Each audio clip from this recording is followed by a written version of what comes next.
نحمدہ و نصلی علی رسولہ الکریم اما بعد فاعوذ باللہ من الشیطان الرجیم بسم اللہ الرحمن الرحیم۔ معزز سامعین کرام، آج کی ویڈیو میں آپ لوگ کے ساتھ ہمارے پیارے نبی حضرت محمد صلی اللہ علیہ وسلم کا ایک پیارا حدیث پاک جو کہ نماز کے حوالے سے ہے شیئر کرنے جا رہا ہوں۔ تمام اہل مسلمہ سے یہی درخواست ہے کہ اس حدیث پاک کو مکمل توجہ کے ساتھ سنیے۔ بسم اللہ الرحمن الرحیم۔ حضرت محمد صلی اللہ علیہ وسلم کا یہ ارشاد ہے کہ جو شخص 40 دن اسی طرح نماز پڑھے کہ تکبیر اولیٰ فوت نہ ہو تو اس شخص کو 2 پروانے ملتے ہیں، ایک جہنم سے چھٹکارے کا، دوسرا منافقت سے بری ہونے کا۔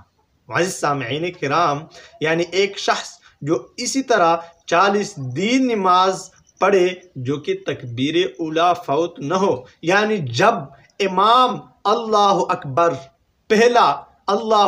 پہلا تکبیر کرتا ہے نماز کو، پہلے تکبیر میں ہی امام کے ساتھ یہ بندہ شریک ہو۔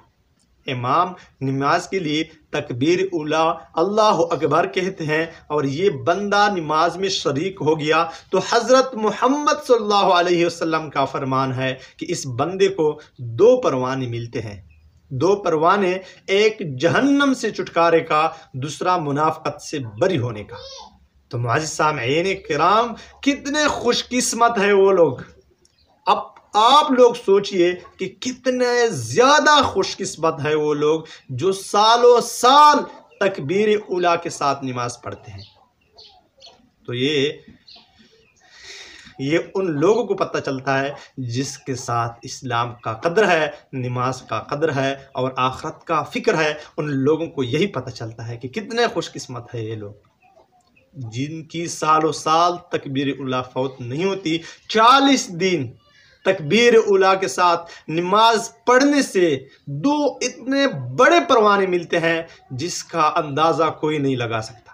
جہنم سے چھٹکارے کا، جو کہ ہر مسلمان کا مقصود ہے کہ ہم جہنم سے بچیں، جنت کے والے بن جائیں، اور دوسرا منافقت سے بری ہونے کا۔ جب بندہ منافقت سے بری ہو گیا تو وہ مسلمان ہی ہو گیا، اس کا ایمان مکمل ہو گیا، اس کے پاس ایمان موجود ہے، اللہ نے اسے منافقت سے بچایا۔ منافق کس کو کہتے ہیں؟